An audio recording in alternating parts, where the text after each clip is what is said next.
вашего молитвенного Христа Бога. И ради прибегаем вам, яко великим помощникам, нашим и заступникам, славящим Христу, и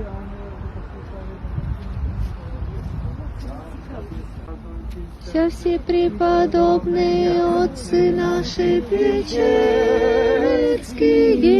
все мирные светильницы, велицы, преславные чудотворцы.